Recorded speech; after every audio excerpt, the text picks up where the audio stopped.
اسراء و معراج کے عظیم سفر میں رسول اکرم صلی اللہ علیہ وسلم جس سواری میں سوار ہوئے اسے براق کہا جاتا ہے۔ اسی براق پر سوار ہو کر رسول اکرم صلی اللہ علیہ وسلم مکہ مکرمہ سے بیت المقدس تشریف لے گئے اور وہاں سے آپ صلی اللہ علیہ وسلم کی آسمانوں تک معراج ہوئی۔ اب سوال یہ پیدا ہوتا ہے کہ براق کیا ہے؟ کیا یہ کوئی ایسی مخلوق ہے جو دنیا میں پائی جاتی ہے؟ نیز اس کی رفتار کیا ہے؟ اس سفر میں آپ صلی اللہ علیہ وسلم نے کتنی مسافت طے کی تھی؟ حدیث مبارک کے شارحین کا کہنا ہے کہ براق دراصل بریق سے نکلا ہے۔ بریق چمک کو کہتے ہیں۔ مراد یہ کہ رسول اکرم صلی اللہ علیہ وسلم کی سواری کے لیے جو چیز پیش کی گئی وہ انتہائی سفید، چمکدار اور روشن تھی کہ اس کا نام براق پڑ گیا۔ یہ بھی کہا گیا کہ براق کو اس لیے براق کہا جاتا ہے کہ وہ برق یعنی بجلی کی چمک کی مانند اس کی رفتار ہے۔ براق کے بارے میں کہا گیا کہ یہ خچر سے چھوٹا اور گدھے سے بڑا ہے۔ اس کا ایک قدم یہاں اور دوسرا حد نگاہ میں ہوتا ہے۔ ابن سعد نے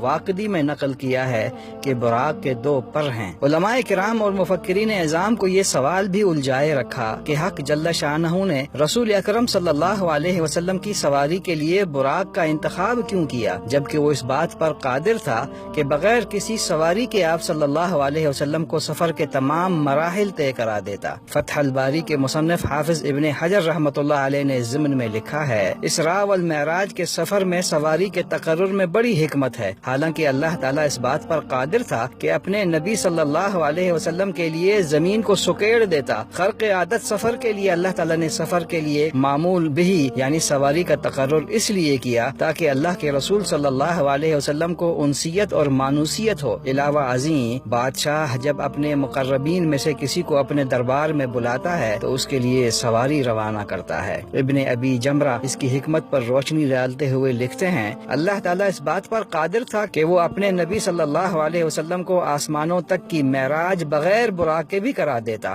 لیکن براق کی سواری آپ صلی اللہ علیہ وسلم کے لیے اعزاز و اکرام تھی۔ وجہ یہ ہے کہ اگر براق کے بغیر آپ صلی اللہ علیہ وسلم سے یہ سفر کرایا جاتا تو آپ صلی اللہ علیہ وسلم چل کر جاتے، جبکہ سواری زیادہ باعث تکریم ہے۔ امام ترمذی رحمۃ اللہ علیہ نے روایت نقل کی ہے کہ جب حضرت جبریل علیہ السلام نے براق کی لگام تھامی اور رسول اکرم صلی اللہ علیہ وسلم کو اس پر سوار ہونے کی دعوت دی تو براق اللہ کے رسول صلی اللہ علیہ وسلم کی ہیبت سے کانپ اٹھا۔ حضرت جبریل علیہ السلام نے اس سے کہا، ٹھہر جا، اللہ تعالیٰ کی قسم، رسول اکرم صلی اللہ علیہ وسلم سے بہتر کوئی شخص اس سے پہلے تجھ پر سوار نہیں ہوا۔ شارحین کہتے ہیں، جس طرح احد پہاڑ آپ صلی اللہ علیہ وسلم کی ہیبت سے کانپ اٹھا تھا، اسی طرح براق بھی کانپ گیا۔ خود اللہ تعالیٰ کے نبی صلی اللہ علیہ وسلم کے اس سفر کے لیے مادی اسباب اختیار کیے۔ اس کی قدرت اس بات سے عاجز نہ تھی کہ وہ اپنے نبی صلی اللہ علیہ وسلم کو بغیر سواری کے آسمان تک لے آئے،